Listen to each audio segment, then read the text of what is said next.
இந்த பொருளை நான் நம்ம கூடக்காரன்கிட்டருந்து வாங்கியிருந்தேன்.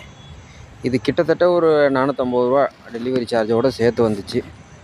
அன்பாக்ஸ் பண்ணலாம் அப்படின்னு தேடும்போது எதுவும் கண்ணில் மாட்டல, கத்தி ப்ரொஃபஷனலாக. அதான் மல்டிமீட்டர்லேருந்து ஒரு பிளாக் ப்ராப் எடுத்து அதை வச்சு உரித்து சரி அப்படின்னு சொல்லிட்டு ஓப்பன் பண்ண ஆரம்பிச்சிட்டேன்.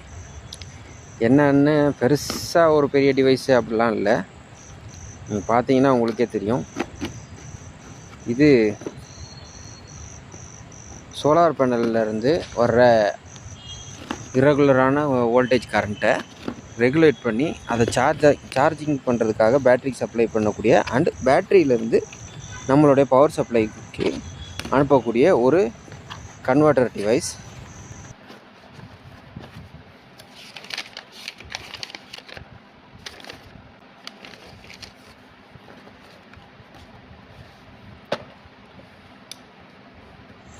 இதுக்கு பேர் PWM சோலார் சார்ஜர். அதுக்கு என்ன அர்த்தம்னு கேட்டிங்கன்னா pulse with modulation solar charger அப்படின்னு பேர். இதை வச்சு 3 டைப் ஆஃப் பேட்ரிஸை சோலார் பேனல் மூலியமாக சார்ஜ் பண்ணலாம். 3 டைப். அது என்னென்ன அப்படின்னு கேட்டிங்கன்னா lead acid battery, nickel cadmium battery and lithium batteries. இந்த 3 டைப் ஆஃப் பேட்ரிஸை நம்ம வந்துட்டு லித்தியம் அயான் பேட்ரிஸ் இதெல்லாம் வந்துட்டு சார்ஜ் பண்ணலாம். பில்டு குவாலிட்டி பாடி வந்து மெட்டல் பாடி உண்மையிலே சூப்பராக இருக்குது.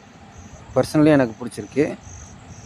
இப்போது எனக்கு ஒரு விஷயம் என்ன தோணுச்சுன்னா, உள்ளே பிரித்து காசு கொடுத்து வாங்கிட்டோம், பில்லு இருக்குது, அப்புறம் என்ன பிரச்சனை, உள்ளே ஓப்பன் பண்ணி பார்த்துருவோமா அப்படின்னு தோணுச்சு. சரி கழுதையாக பண்ணி விட்ருவோமே அப்படின்னு முடிவு எடுத்து ஸ்க்ரூவை போட்டு திருக ஆரம்பித்தேன்.